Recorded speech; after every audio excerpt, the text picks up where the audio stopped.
अब हम question number 11 start करते हैं। देखते हैं क्वेश्चन नंबर 11 में हमसे क्या बोला है, ध्यान से देखना। A particle moves along the curve, एक पार्टिकल था जो कि इस कर्व पर मूव कर रहा था। Find the points on the curve, curve पे पॉइंट निकालो at which y coordinate is changing 8 times as fast as x coordinate. यानी ये हमारा कर्व है, इस कर्व पर हमें एक पॉइंट निकालना है। पॉइंट यानी x और y की हमें वैल्यू निकालनी है। अगर मैं एक बात बोल रहा हूं, ये मेरा कोई कर्व है, इस कर्व पे एक पॉइंट निकालना है और मैं बोल रहा हूँ ये वाला जो पॉइंट होगा ये पॉइंट x, y होगा और इस कर्व की जो इक्वेशन है वो है 6y equals to x cube plus 2। मेरे ख्याल से समझ में आ गया होगा। कैसे ना कैसे करके इस कर्व पे मुझे पॉइंट की वैल्यू निकालनी है x, y और गिवन कंडीशन के अनुसार। गिवन कंडीशन क्या क्या दे दी? पहली बात तो हमें दे दी कि भैया 6y किसके बराबर है, x क्यूब प्लस 2 के।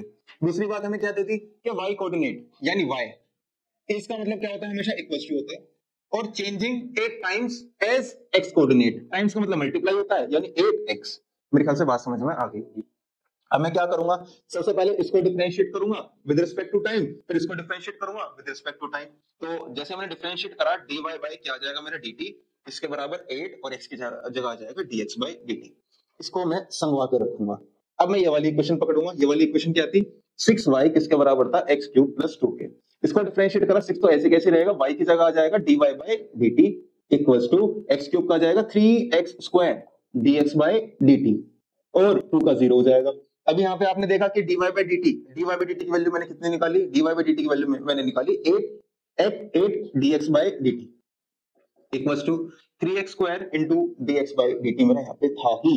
अब क्या करूंगा मैं यहाँ पर इस पूरे को इधर लिया उठा के, ये एक काम करो यहाँ से ये कट गया, कटने के बाद ये कितना बचेगा आपका 48, ये 3 1 जा 3 2 जा कितना बचा 16, किसके बराबर आएगा, x स्क्वायर के बराबर आएगा। स्क्वायर को जैसे उधर पहुंचाओगे स्क्वायर रूट बनेगा, ये आपके x की वैल्यू आ गई, यानी x की वैल्यू आएगी प्लस माइनस का 4।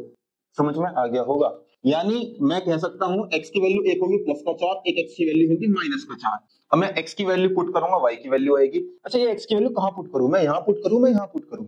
मैं x की वैल्यू यहां पुट नहीं करूंगा बल्कि यहां पुट करूंगा, क्योंकि मुझे पॉइंट निकालना है कर्व पे। तो कर्व की इक्वेशन यूज करूंगा, ये इक्वेशन थी कर्व की। तो मैंने यहाँ पर x की वैल्यू 4 थी, मैंने x की जगह यहाँ पर 4 डाला, ये हो गया 4 का क्यूब कितना होता है, 4 का क्यूब 64, 64 प्लस 2 66, यानी y की वैल्यू आएगी आपकी 66 अपॉन 6 आएगा। और ये जब काटोगे तो कितना आएगा, 11 आएगा, यानी y की वैल्यू आएगी 11।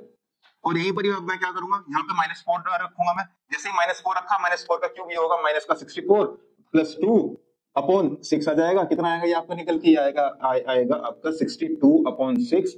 ये मैंने 2 से काटा, कितना आएगा 31 अपॉन 3। यानी ये दूसरी y की वैल्यू क्या निकल के आएगी आपकी यहाँ से, माइनस का 31 अपॉन 3। यानी एक मेरा पॉइंट होगा, एक पॉइंट होगा 4,11 और दूसरा पॉइंट होगा मेरा -4, मुझे लगता है समझ में आ गया होगा। किसी को हल्का सा भी डाउट है वो व्हाट्सएप मुझसे पूछ सकता है।